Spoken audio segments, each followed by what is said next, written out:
जो next news है वो बेसिकली रिलेटेड है यूनिवर्सल हेल्थ कवरेज से।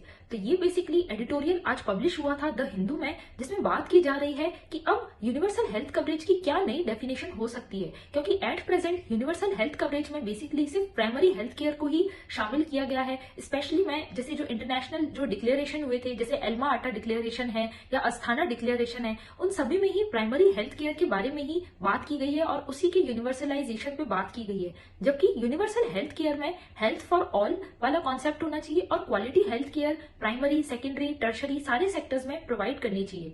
तो जो क्वालिटी हेल्थ केयर है उसको भी इसमें अडॉप्ट करना चाहिए। तो इसी को लेकर इसमें बात की गई है कि इंडिया अब कैसे नया कॉन्सेप्ट पे आगे मूव कर सकता है और इंटरनेशनली भी यूनिवर्सल हेल्थ केयर की न्यू डेफिनेशन कैसी होनी चाहिए। अब ये वाला जो कॉन्सेप्ट है इसको आप अपने एग्जाम में भी अगर आप लिखते हैं, स्पेशली जो कल हमने राइट टू हेल्थ बिल वाला डिस्कस किया था, उसके साथ में अगर आप वे फॉरवर्ड में इसको भी एड ऑन करते हैं तो आपको डेफिनेटली बहुत अच्छे मार्क्स मिलेंगे। क्योंकि जो यूनिवर्सल हेल्थ केयर है उसकी आज की डेट में सिर्फ प्राइमरी हेल्थ केयर की ही डेफिनेशन रह गई है, जबकि होना ये चाहिए कि इसमें इंटरसेक्टोरल कॉन्वर्जेंस होना चाहिए। इंटरसेक्टोरल कॉन्वर्जेंस यानी हेल्थ और मेडिकल डिपार्टमेंट के अलावा भी जो सेक्टर्स हैं उनको भी शामिल करना चाहिए। जैसे कि लोगों की हेल्थ किस चीज से अफेक्ट होती है, अगर वो प्रोसेस फूड का कंजप्शन करते हैं या फिर जो अल्कोहल या टोबैको का कंजप्शन करते हैं, इन सब चीजों से, या वो पॉवर्टी में हो, अनएम्प्लॉयमेंट हो, तो इन सब चीजों से लोगों की ओवरऑल हेल्थ अफेक्ट होती है। तो लोगों की वेलनेस पे भी ध्यान देना जरूरी है और हेल्थ पे भी ध्यान देना जरूरी है। तो इसकी जिम्मेदारी सिर्फ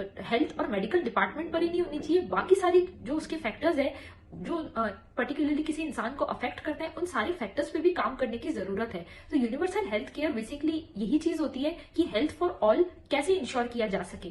अब अगर मैं इंडिया के प्रोस्पेक्टिव में इसकी बात करूं तो इंडिया में जो नेशनल हेल्थ पॉलिसी आई थी 1983 में, उसमें भी हेल्थ फॉर ऑल 2000 तक, जो 2000 था तब तक ये अचीव करना था, पर हम अनफॉर्चुनेटली अचीव तो नहीं कर पाए। पर इसी के डायरेक्शन में इंडिया में बहुत सारे स्टेप्स लिए गए, जैसे पोषण अभियान, एमजी नरेगा, सर्व शिक्षा अभियान और इसी प्रकार के इनिशिएटिव जैसे wash, water, sanitation and hygiene. तो ये जो सारे इनिशिएटिव्स लिए गए हैं, ये जो हेल्थ है उसको भी इंश्योर करते हैं और जो वेलनेस है उसको भी इंश्योर करते हैं। और जो हमारा आयुष्मान भारत अभियान है, जो सरकार के द्वारा यूनिवर्सल हेल्थ कवरेज से लेके जो रिलेटेड था कि इसमें इंश्योरेंस प्रोवाइड किया जाएगा 5 लाख तक का, पर इसमें जो पॉपुलेशन कवर्ड है वो लेस देन 50% है। तो इस पे भी जो सेंट्रल गवर्नमेंट है उनको काम करने की जरूरत है। पर अगर मैं राजस्थान की बात करूं तो राजस्थान इस मामले में काफी आगे है, क्योंकि इसमें प्रत्येक जो रेजिडेंट है राजस्थान का, उसको चिरंजीवी हेल्थ इंश्योरेंस जो योजना है उसमें कवर किया गया है। तो ये राजस्थान का एक बहुत ही पॉजिटिव, हम कह सकते हैं बहुत ही पॉजिटिव स्टेप राजस्थान गवर्नमेंट ने लिया है।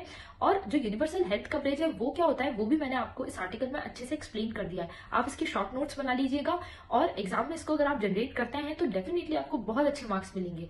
तो आई होप सो आज के न्यूज आर्टिकल्स आपको पसंद आए होंगे। If you like the content then please subscribe to my channel and stay tune. Thank you.